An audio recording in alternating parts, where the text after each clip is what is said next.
The systemic and heinous allegations against Catholic priests sexually abusing children, they're nothing new. This story erupts again this week with the Archbishop of Minnesota. He's resigning for his role in this scandal. Prosecutors are looking at him for knowingly covering up sexual molestation from priests in his order. This all comes as the Vatican ambassador officially goes on trial for allegedly molesting boys during his missionary trips for the church to the Dominican Republic. Joseph Weslowski is the highest-ranking Vatican member to be charged with sexually molesting boys to date. You know, if the accusations against this man are true, not only are they disgusting and heinous, but this goes higher up in the church than we ever thought. You know, with Joseph here molesting on these mission trips and excursions, being an ambassador for the church, not just a simple local priest. It seems to be that it's woven in the fabric of this institution, from the top to the bottom. And so, for the longest, whenever I would hear about a story of a young man being taken advantage of, being molested within the Catholic Church, I always thought about it being maybe the exception, you know, that this wasn't always going on. But the more that I find out, the more that I hear, and then even with today's news, it seems to be a overarching problem within the church. And so I want to know what can be done in this separation of church to state way that we live, to do anything about the Catholic Church, especially since it's been going on for such a long time, for literally maybe decades. Mm-hmm. Well, not only that, what's more troubling, and I agree with you, something has to be done here, but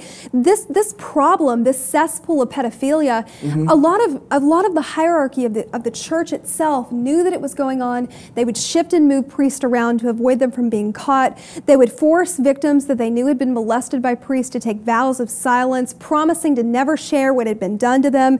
You know, the UN accused the Vatican of adopting these policies that have created the problem, led to children in the thousands around the world being molested by priests. Absolutely. You know, I don't know what can be done about it. I literally consider it a cesspool of pedophilia from the top to the bottom. This case of this ambassador is a classic example of that. It's not a few local bad priests. It is in every aspect of this church. Absolutely, and it seems to be also that there is no removal of these individuals. It seems as if there will be like hoops having to be jumped through in order for these individuals to be taken out of the church. So that's where I really have a problem with, because if you're conducting yourself in this manner and doing these actions against young, impressionable people who have their whole life ahead of them, you should be prosecuted to the highest degree, not protected under the church. So that's where I have a problem with it. Me too. And not only, you mentioned the separation of church and state, that for me ends when you start molesting young boys. Well, you know, the separation issue, the only